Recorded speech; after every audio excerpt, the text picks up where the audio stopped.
In this video, you'll learn conditional rendering in React. My name is Larry and this is Digital Logic.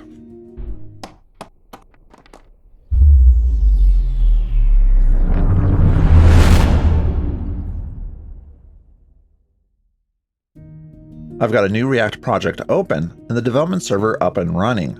Open the app.js file and delete everything within the header tag, and remove the import for the image.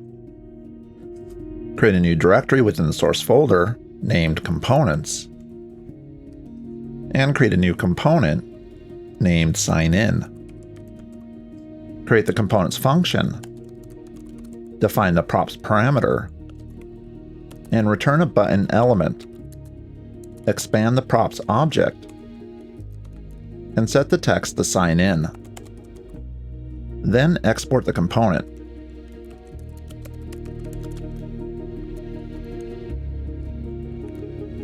Create a second component named SignOut.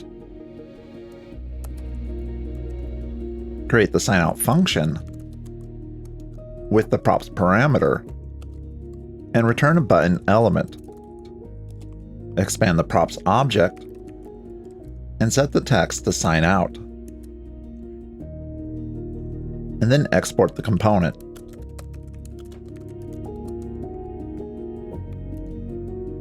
Back in the app.js file, add the sign-in and sign-out components to the app.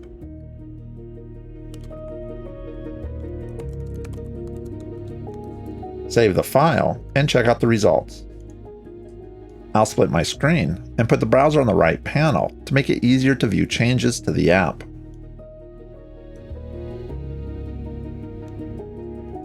Open up the React Developer Tools, and then click on the app component so we can view its internal state. It doesn't make much sense to display both the sign-in and sign-out components at the same time. If the user is signed in, we should only display the sign-out component, and vice versa. So how can we do this? First, create a new state variable called isSignedIn, and then of course create the setter for our state variable, and set it equal to useState with an initial value of false.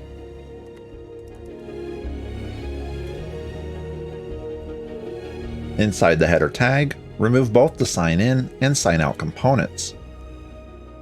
Within JSX, we can evaluate a JavaScript expression within curly brackets, but we are limited to JavaScript expressions. So within curly brackets, type isSignedIn, question mark, sign out, colon, sign in. This is called the ternary expression, and it's basically an inline if-else statement. If isSignedIn is true, return signed out, else return signed in. This way, only one of these two components will be displayed at a time. Now let's add an event handler to toggle the isSignedIn state variable. Create a new constant, toggle signed in, and set it equal to useCallback. Pass in a new function and call setSignedIn, and then negate the current value. Because we don't rely on lexical scoping to retrieve the current state value, add an empty array as the dependency array, and add the event handler to both components.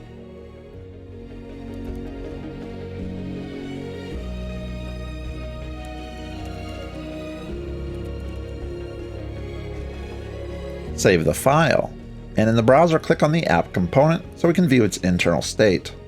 When I click on the sign in button, the app's internal state switches from false to true, and the sign out component is displayed.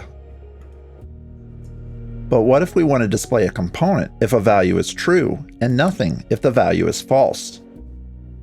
Within the ternary operator, replace one of the components with null, undefined, an empty string, true or false. Inserting any one of these values into a JSX object will result in nothing being printed to the DOM. As an example, I'll replace the sign-in component with null, save the file, and notice that the element is missing from the DOM. Add the sign-in component back to the ternary operator, and let's see how we can use this knowledge to our advantage.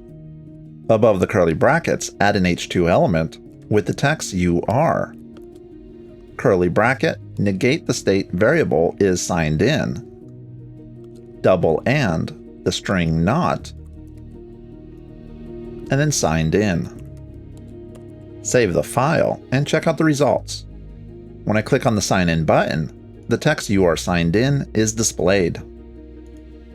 The double and symbol is called the logical AND operator, and it behaves differently in JavaScript than in most programming languages. If the first value is truthy, the second value is returned. If the first value is falsely, then the first value is returned.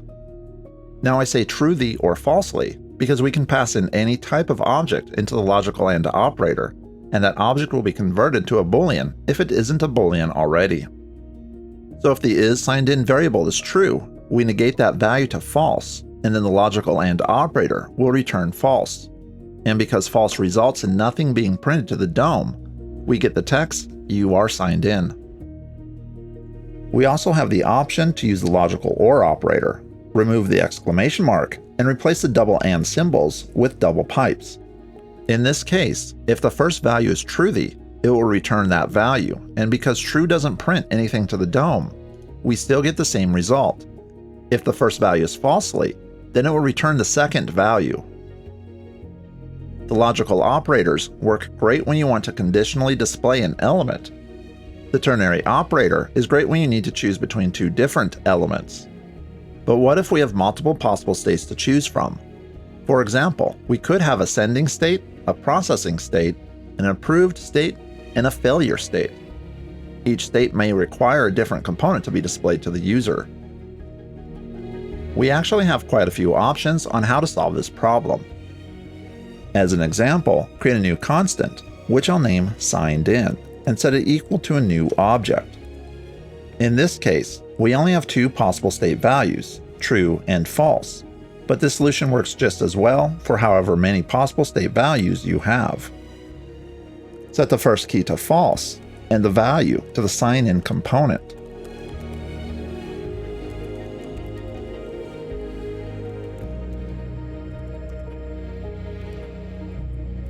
Set the second key to true, and the value to the sign out component.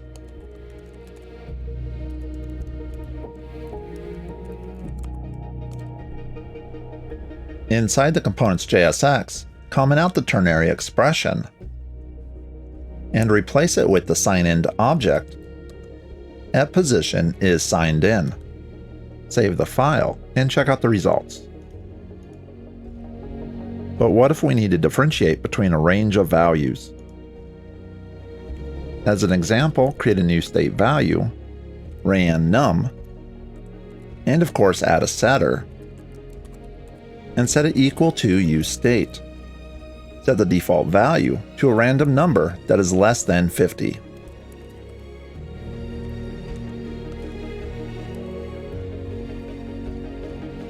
Create a new variable named component, and then create an if statement. If random is less than 20, then component equals random is less than 20.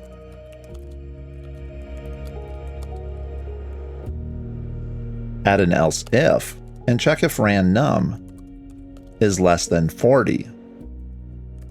Then the component equals random is greater than 20 and less than 40.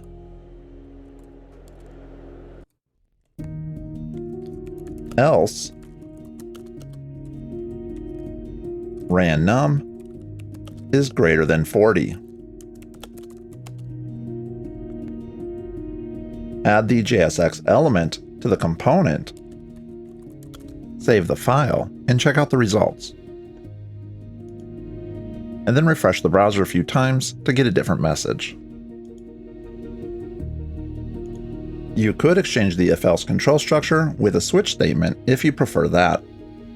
You can also isolate the variation within its own component, cut the random number code from the app,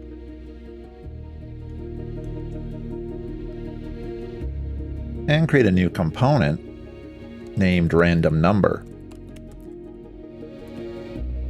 Create the component's function, and paste the code that was removed from the app.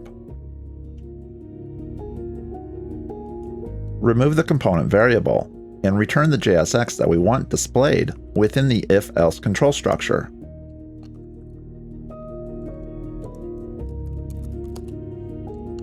And since we're returning a JSX element, we can remove the else keywords.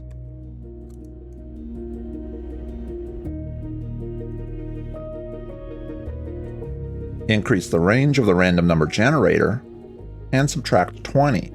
So the range now goes from -20 to 50. Add another if statement to check if random num is less than 0, and if it is, return null. Make sure to export the component, and then add it to the app. Save the file, and refresh the browser a few times until we get a negative number in the random number generator. And now that component no longer displays anything. Fundamentally, conditional rendering is simply controlling what JSX elements or components are included in the resulting JSX object. And you can use any standard JavaScript control structure to implement that. For a quick recap, you can use logical operators to toggle the display of a single element. You can use a ternary expression to toggle the display between two different elements. You can use an object to store multiple JSX elements for different states. You can use an if statement or a switch to either return a specific JSX element from a component or store that element in a variable and inject it into a component. Well, that is it for this video. If you like this video, then please like, share, subscribe. If you want to support the creation of these videos, then check out my Patreon page. A link is in the description, and I'll see you in the next video.